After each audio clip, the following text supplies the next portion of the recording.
Bem, meus amigos, estamos aqui no nosso programa Infopetro, conversando com o professor Carlos Frederico sobre a política industrial no pré-sal.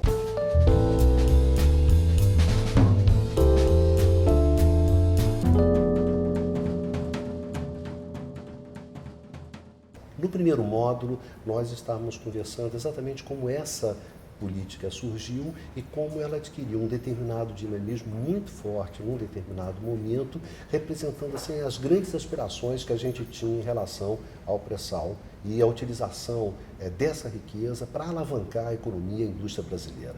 Fred, o que aconteceu, o que está acontecendo hoje que coloca em risco justamente essa política?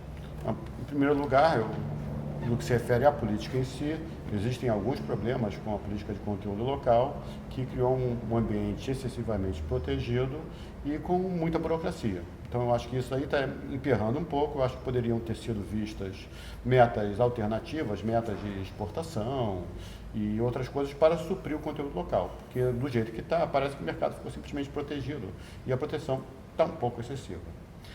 Agora, existe uma outra questão, que é a Operação Lava Jato, que caiu como uma catacumbe aí sobre nós, e nós temos problemas sérios pela frente com ela.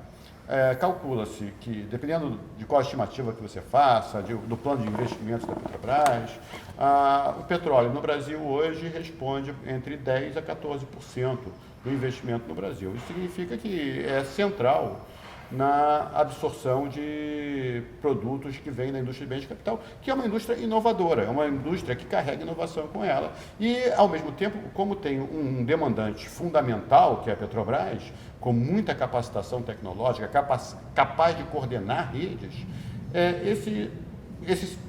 essa empresa é capaz de melhorar a qualidade dos fornecedores de bens de capital no Brasil. Só vou dar um exemplo. Quando alguém tem certificado de fornecedor da Petrobras, ele muda completamente sua inserção no mercado.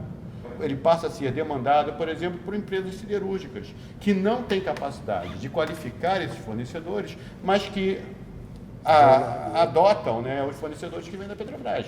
Então, realmente, a Petrobras consegue capacitar esses fornecedores. Como eu falei no início, nós partimos de uma situação em que os fornecedores estavam desatualizados e nós constituímos, no meio disso tudo, uma indústria. E agora nós estamos correndo o risco de parar tudo isso. E perdendo a posição na curva de aprendizado em que nós estávamos. Eu não sei o que vai acontecer, por exemplo, com os grandes estaleiros que foram construídos nesse período, lá no Rio Grande do Sul e em Pernambuco. O que vai acontecer com eles? Eles estavam numa corrida na curva de aprendizado para chegar ao nível europeu. Então, a gente parando agora, o que vai acontecer? Me preocupam duas coisas. O primeiro, o impacto sobre a economia, impacto macroeconômico sobre a economia. Segundo, o impacto de longo prazo sobre a indústria. Lembrando que nós constituímos fundos de capacitação tecnológica e financiamento à inovação para toda essa indústria, para a universidade, construímos laboratórios universitários no mundo todo, no Brasil inteiro. Você vai ao Fundão, o Fundão tem laboratórios que são maravilhosos, são referência internacional. Isso tudo pode ser comprometido porque, neste momento, estamos paralisando a Petrobras. Fred, tem uma questão que é uma discussão da política industrial. Se a política industrial está mais adequada, se ela não está mais, se ela não é adequada, se você tem que fazer adaptações, ou se na verdade ela está um equívoco. Isso é uma discussão que é a discussão de uma política pública específica, que é a política industrial. Se os custos saem muito maiores, se isso vale a pena ou não, etc, etc. Essa é uma discussão. Outra discussão é a discussão do Lava Jato, da Operação Lava Jato.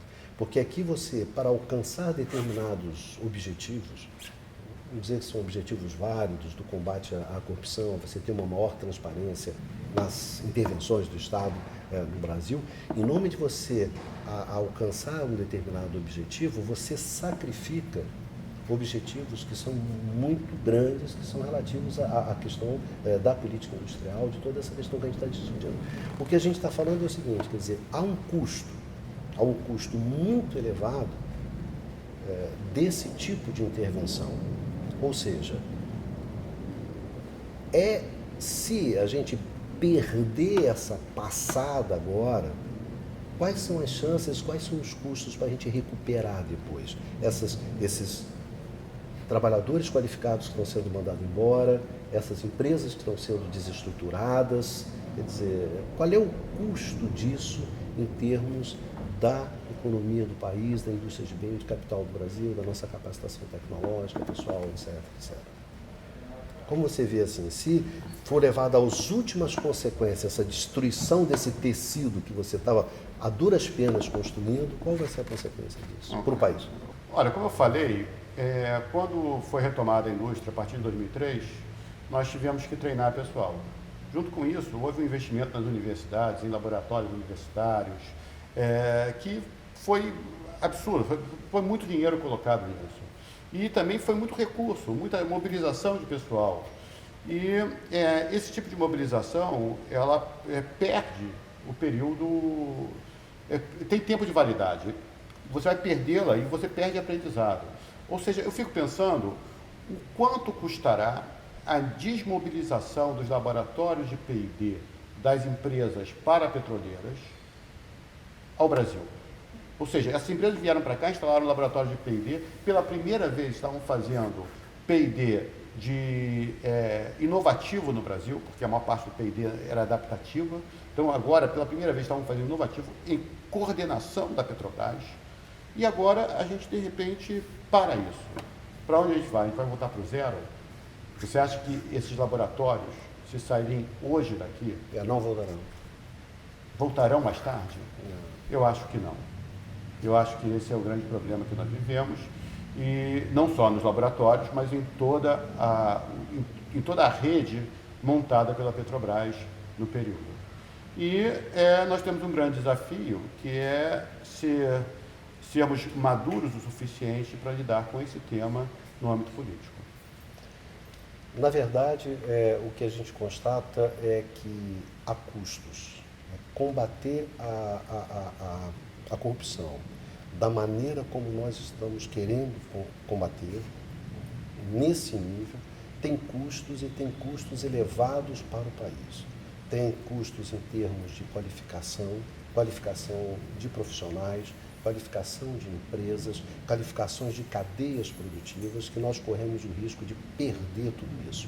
E claro que isso é um custo muito grande para o país, em função de todo o esforço que nós viemos fazendo. Na verdade, se a gente imaginar desde os anos 50, no sentido de capacitar uma indústria de bens de capital para atuar no setor de petróleo. Então, o que nós estamos falando são de custos muito elevados. Então, o país precisa ter uma responsabilidade e uma maturidade muito grande para lidar com isso.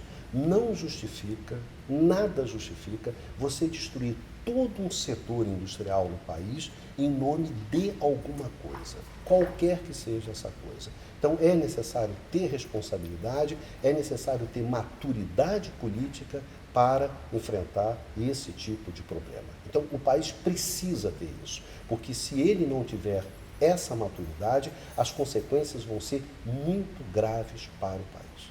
Então, eu gostaria de agradecer ao professor Carlos Frederico por ter vindo conversar conosco sobre esse tema, que é um tema de interesse nacional, é um tema fundamental para o desenvolvimento do país e tem que ser discutido de uma forma madura e de uma forma responsável.